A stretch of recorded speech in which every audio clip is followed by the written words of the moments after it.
জয় গুরু, good morning, শুভ সকাল। দেখো বন্ধুরা, আবার চলে এসেছি নতুন একটি দিনে নতুন একটি ভিডিও নিয়ে। এই দেখো কটা বাজছে, আজকে 8:10 হয়ে গেছে। আজকে ওই দেখো 8:10 হয়ে গেছে। চলে এলাম নতুন দিনে নতুন একটা ভিডিও নিয়ে। শুভ সকাল। চা খাওয়া হয়ে গেছে অনেকক্ষণই, ঘর দুয়ার পরিষ্কার হয়ে গেছে। তো সকালবেলায় আমার ঘর দুয়ার সব পরিষ্কার হয়ে যায়। আচ্ছা, দিয়ে আমি এই দেখো ঘর দুয়ার, এই দেখো সব ছিমছাম হয়ে গেছে, সব পরিষ্কার হয়ে গেছে। এবার আমি পুজো করব। আজকে মঙ্গলবার, শুক্লপক্ষের প্রথম মঙ্গলবারটা আমি করি। মুড়ি খাই, রাত্রে লুচি, সারাদিন মুড়ি খেয়ে থাকি। হ্যাঁ, ঘর দুয়ার পরিষ্কার হয়ে গেছে। আজকে পরিষ্কার ওয়েদার একদম, দেখবে আজকে ওয়েদার পরিষ্কার। কটা জামা কাপড়ও কাচা হয়েছে, দেখাই একটু। ওই দেখো, চলো এবার ছাদে যাই। দেখো তো বন্ধুরা, গোমাতা তোমাদের দিকে তাকিয়ে আছে নাকি? হ্যাঁ, দেখেছো? আমার তো মনে হয় যখনই যাচ্ছি আসছি, তোমার দাদাভাইও বলছে যে গোমাতা তাকিয়ে রয়েছে সবসময়। তো আচ্ছা, কী সুন্দর না? হ্যাঁ, কী সুন্দর। তাই বলি, যেটা কিনবো করতে হয় না, কিনে ফেলতে হয়। দেখ বন্ধুরা, বজরংবলীর পতাকা কেমন সুন্দর উঠছে, দেখতে পাচ্ছ? আর এই দেখো, দেখবে? এই দেখো, এই দেখো, এই দেখো, এই দেখো, 3টে ফুল পেয়েছি। তারপরে দেখো, এই দেখো কাচাকুচি হয়েছে। এক্ষুনি রৌদ্রোজ্জ্বল দিন ছিল না, বৃষ্টি শুরু হয়ে গেল। ওই নাইটি দুটো কাল থেকে ওরম করে দিচ্ছে, আর ওরকম বৃষ্টি আসছে। তুলে নি, ওই নাইটি দুটোতে কিছু আছে মনে হচ্ছে। হ্যাঁ, কালকে দিদির ভেতরে দিয়েছিলাম, যেই বাইরে দিলাম সারাদিন বৃষ্টি। আজকে এতক্ষণ রোদ ছিল, আর যেই বাইরে দিয়েছি সঙ্গে সঙ্গে শুরু হয়ে গেল বৃষ্টি। দাঁড়াও একটু মাঠটা দেখাই তোমাদের, বর্ষায়। দাঁড়াও দেখাই, দেখো দেখতে পাচ্ছ? মাঠ ঘাট থই থই হয়ে গেছে জলেতে, সবুজ গাছপালা। ওই দেখো, দেখো দেখতে পাচ্ছ? ভিউটা একবার দেখো তোমরা। আমাদের এই গাছপালা তো সব পরিষ্কার হয়ে গেছে। সামনে আম গাছের ডাল ছেটে দিয়েছে, ওদিকে জাম গাছ ছেটে দিয়েছে। আজকে একটা সাদা আমার আছে, ওই দেখো, দেখবে? ওইটা হচ্ছে লাল লাল স্থলপদ্ম। ওই শিউলি গাছ আছে। আমি একটা আর এইখানে এইটা একটা কিনে আনলো তোমার দাদাভাই, দেখবে? ওই দেখো, ওই দেখো, ওই দেখো, ওই দেখো একটা ওইটা একটা আছে। ওই দিকে একটা আছে বড় পাড়া, ওই দেখো, এটা বড় পাড়া। আর এটা হচ্ছে গিয়ে ছোটো পাড়া। এটাকে সাদা বলে লাগালাম, যেটা আবার লাল হয়ে গেল। দিয়ে ওই নারকেল গাছের ওইখানে একটা সাদা লাগিয়েছিলাম। সে তো গাছ কাটতে গিয়ে তার চচ্চড়ি করে দিল, তাকে বলে যে আজকে আবার একটা ডাল, একটা দিদিকে বলে ডাল আনিয়ে একটা পুঁতলাম। দেখা যাক ঠাকুরের কৃপায় যদি হয়। ফুল তো, এইসব ফুল তো আর এই ফুলগুলো তো আর কিনতে পাওয়া যায় না। আর যতই ফুল কিনতে পাওয়া যাক, দেখবে গাছ লাগিয়ে সেই গাছের ফুল তুলে জিনিসে করতে, যেমন যে কোনো সবজি লাগিয়ে সেই সবজি তো কিনতে পাওয়া যায়, কিন্তু নিজের গাছ লাগিয়ে সে সবজি তুলে খেলে সেটা একটা আলাদা স্বাদ হয়, মনে হয় আলাদা স্বাদ একটা তার। ঠিক সেরকমই গাছ লাগিয়ে ফুল যদি পাওয়া যায় না। দাদি দিদি অনেকগুলো ফুল এনে দিচ্ছে দুদিন ধরেই, অনেকগুলো, প্রচুর ফুল ফুটছে বোধহয়। আমিও পেয়েছি 4টে জবা ফুল। এবার গিয়ে পুজো করবো, আজকে মঙ্গলচণ্ডীর পুজো করবো। মঙ্গলচণ্ডী আজকে মঙ্গলবার। ঠিক আছে, সঙ্গে থাকো। মুড়ি দিয়ে, এই যে মুড়ি, এই যে ফুলকপি আলুর পকোড়া হচ্ছে। তোমাদের দাদাভাইকে দেবো। দিয়ে আমি দুধটা আনতে যাবো, দুধ আনা হয়নি। সকালবেলায় গেলে দুধটা আনা হয়ে যাবে, দুধটা তখনও দোয় না, 8টার পরে। দিয়ে ওই জন্যে মুড়িটা দিয়ে দিই। তারা দুধটা দিয়ে, এই যে চা হচ্ছে, চায়ের জল ফুটে গেছে, চা করে দেবো আর মুড়িটা দেবো, দিয়ে দুধটা নিয়ে আসবো। দুধটা নিয়ে এসে তারপরে আবার আমি মুড়ি খাবো। পুজো হয়ে গেছে, দাঁড়াও দেখাই। ওটা হয়ে গেছে।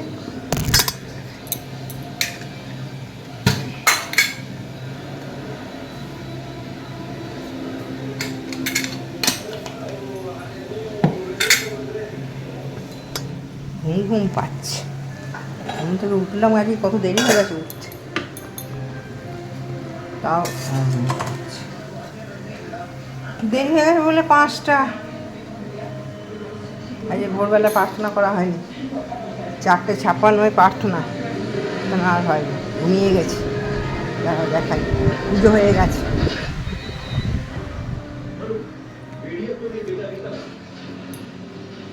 ঘুরিয়ে দেখো, ভালো দেখতে। এই দেখো বন্ধুরা, পুজো কমপ্লিট। ভজন গুলিয়ে দিয়েছি, রাধা গোবিন্দ আছে, এই লক্ষ্মীনারায়ণের হয়েছে, গণদাদার হয়েছে, তারা মা, এই যে মা মঙ্গলচণ্ডীর ঘট পেতে এখানে পুজো করেছি। যেমন এখানে আমি ঘরেই ঘট পেতে পুজো করি, মা মঙ্গলচণ্ডীর ঘরে ঘট পাতা পেতেছি, দিয়ে নিজেই ঘরে পুজো করি। বলছেন ওই ইয়েতে তো আছে, পাঁচালিটা তা আছে, ঘরে ঘট পেতে পুজো করা যায়। এই যে জগন্নাথ, এই দেখুন ওই হাটির কালী মা, সবাই আছে, মোটামুটি সব মাই আছে।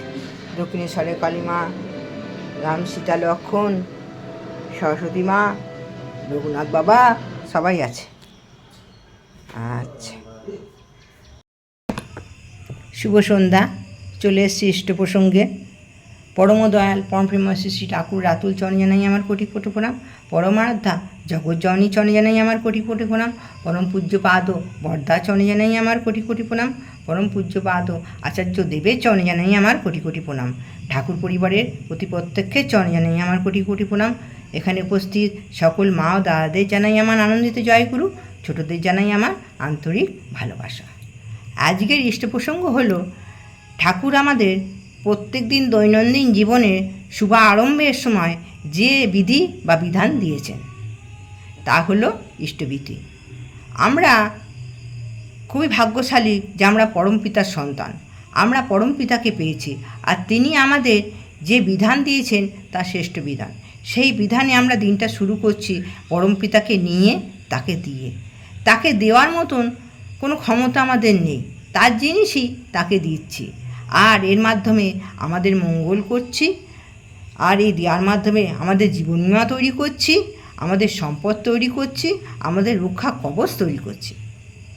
এটা আমরা যারা বুঝছি তারা বুঝছি, যারা বুঝছি না তারা অনেক পিছিয়ে পড়ে রয়েছে।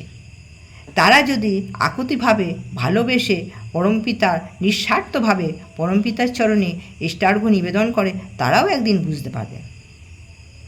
আর এই ইষ্টবিধি আমরা কেমনভাবে পালন করব, কোনো সঠিকভাবে পালন করতে পারছি কি না, ভুল ত্রুটি হচ্ছে কি না, আমরা কিভাবে জানতে পারবো? আমরা বিভিন্ন আলোচনা ইষ্ট প্রসঙ্গে, আর বর্তমান আচার্যদেবের প্রত্যেক মাসে একটি আলোচনাপত্র বেরোয়, সেইটার মাধ্যমে আমরা জানতে পারব। এই প্রসঙ্গে আমরা জানতে পারবো আচার্যদেব আমাদের কি ভুল ত্রুটি সেটা আমাদের শিখিয়ে দিয়েছেন। এই ইষ্টবিধি, তাহলে এই ইষ্টবিধিটা যখন আমরা সকালে উঠে করছি, তখন এই মন্ত্রটা আমরা কতবার পাঠ করব। এই মন্ত্রটা পাঠ করার পরে ঠাকুরের কাছে আকুলভাবে কি বলবো সেটা আমাদের আচার্যদেব শিখিয়ে দিয়েছেন। আমরা নাম ধ্যান করব, নাম ধ্যান করার পরে ডান হাতে পয়সাটা নিয়ে বা হাতে চাপা দিয়ে এই ইষ্টবিধি মন্ত্রটা আকুলভাবে কাতর কণ্ঠে তাকে আহ্বান করব। এই একবার এই মন্ত্রটা পাঠ করে তাকে আহ্বান করলে হবে না, কেননা আমাদের এই একবার এতে আমাদের এই মনটা, ব্যস্ত মনটা তার কাছে পৌঁছবে না। যাদের পৌঁছায় তারা খুব ভাগ্যশালী, আমাদের অন্তত পৌঁছাবে না। সেই জন্যে আমাদের আস্তে আস্তে ধীরে ধীরে মুখস্থ বিদ্যার মতন না করে ধীরে ধীরে এই মন্ত্রটা 3 বার পাঠ করতে হবে। পাঠ করার পরে আরও কিছু কথা ওই অর্ঘ্যটা দেওয়ার আগে তাকে বলতে হবে, প্রভু দয়াল তুমি নাও। তাই আমার ইষ্টবিধি মন্ত্রটা বুঝে বুঝে ধীরে ধীরে পাঠ করতে হবে। তিনি আমাদের সামনে আছেন, আকুলভাবে ভাবতে হবে। কোনো কিছু পাওয়ার আশায় না, নিঃস্বার্থভাবে এই ইষ্টমন্ত্র জপ করতে হবে। তারপরে কি যে আকুলভাবে কি কথাটা বলতে হবে সেটা আচার্যদেব বললেন। বালেশ্বর থেকে একজন দাদা এসেছেন আচার্যদেবের কাছে। সে নিউরোলেসিয়া রোগে আক্রান্ত, সারা গায়ে বুটি বুটি ভরে গেছে, মুখেও ভর্তি হয়ে গেছে। বাড়ির তার চাকরি চলে গেছে, বাড়ির সবাই তাকে ছেড়ে চলে গেছে, পাড়ার কেউ তার মুখের দিকে তাকায় না। সে আচার্যদেবের কাছে এসে সব কিছু বলে হতাশ হয়ে পড়লেন এবং কাঁদতে শুরু করলেন। আচার্যদেব বললেন, আপনি কষ্ট পাবেন না, আপনি চাকরির কথা ভুলে যান, সব কিছু ভুলে যান, ভুলে একভাবে ঠাকুরের কাজ করুন আর ঠাকুরের ইষ্টভীতি করুন, ঠাকুরের নাম জপ করুন সারাদিন। ঠাকুরকে বলুন, আমি যতদিন আছি তোমার দয়ায় আছি। এ কথাটা ঠিক, ঠাকুর যতদিন রেখেছেন ততদিন আছি, তার যখন ইচ্ছে হবে সে তখন ডেকে নেবে। তুমি শুধু পরমপিতাকে ডাকবে, তোমার যেটা দরকার ঠিক সময় সে দেবে। নুন ভাত খাও, শান্তিতে খাও, আচার্যদেব বললেন। কিন্তু কোনো ধান্দাবাজের মতন লোহার কুড়ুল ফেলে সোনার কুড়ুল চেয়েও না। ইষ্টভীতিটা মন প্রাণ দিয়ে করো, অন্তর থেকে করো, ভালোবেসে করো। আর এই ইষ্টভীতি করার যখন ইষ্টভীতির অর্ঘ্য যখন তার রাতুল চরণে রাখবে, তখন বলবে, আমি তোমার ভরণের জন্য মঙ্গলের কাছে নিঃস্বার্থভাবে নিবেদন করছি। দেখবে, আমি তোমার ভরণের জন্য মঙ্গলের কাছে নিঃস্বার্থভাবে নিবেদন করছি। দেখবে এর ফল তুমি আশ্চর্য পাবে। তাহলে আমরা ইষ্টভীতি মন্ত্র 3 বার জপ করব। 3 বার জপ করার পরে আকুলভাবে কাতর কণ্ঠে ভালোবেসে ইষ্টভীতি মন্ত্রটা করব। তাহলে আমাদের কোনো ভুল হবে না। আর তারপরে লাস্ট ওই যে কথাটা বলবো, আমি তোমার ভরণের জন্য মঙ্গলের কাছে নিঃস্বার্থভাবে নিবেদন করছি। এইভাবে করলে আশ্চর্য ফল পাওয়া যায়। আচার্যদেব আমাদের এটা শিখিয়ে দিয়েছেন। তা আমাদের প্রত্যেককে ইষ্টভীতিটা তো অবশ্যই করতে হবে, মন্ত্রটা 3 বার পাঠ করতে হবে, কোনো কিছু আশা নিয়ে না, নিঃস্বার্থভাবে ঠাকুরকে। আমরা ঠাকুরের কাছে চাইবো কেন কোনটা কখন আমার দরকার? ঠাকুর তো আমাদের পিতা, পরম পিতা। সে আমাদের বাবা মা কি বোঝে না আমাদের কখন কোনটা দরকার হয়? ছোট বাচ্চা ছেলে যখন কাঁদে তখন তো তার বাবা মা বোঝে সে কী জন্যে কাঁদছে। ঠাকুরও তো ঠিক সে বুঝবেন আমাদের কোনটা দরকার। তাহলে আমরা এই ইষ্টভীতিটা পালন করব নিঃস্বার্থভাবে, অন্তর থেকে ভালোবেসে। সকলের মঙ্গল কামনা, ঠাকুরের রাতুল রাঙা চরণে সকলের মঙ্গল কামনা করে আমার ইষ্ট প্রসঙ্গ আজকে এখানেই শেষ করলাম। জয় গুরু। এসে গেছি বন্ধুরা রাত্রিবেলা, এখন বাজছে 9:13। আচ্ছা দেখো বন্ধুরা, ব্যাক ক্যামেরা দেখাই, ভালো দেখতে পাবে। এই যে বন্ধুরা, এই দেখো আলু ভাজা, আর এখানে আছে এই যে পরোটা, আর তোমার দাদা ভাইয়ের আছে ভাত আছে, ওই যে ওখানে ছুট্টি হাঁড়িতে ভাত আছে, অল্প ভাত আছে, একটু পোস্ত বেটে দেবো, আলু ভাজা একটু দেবো, হয়ে যাবে খাওয়া, আমাদের হয়ে যাবে খাওয়া। তাহলে আজকের বকবকানি আমার এখানেই শেষ করলাম। ভালো থেকো, সুস্থ থেকো। কালকে আসছি আবার নতুন দিনে, নতুন একটু ভালো একটা ভিডিও নিয়ে। Tata, good night.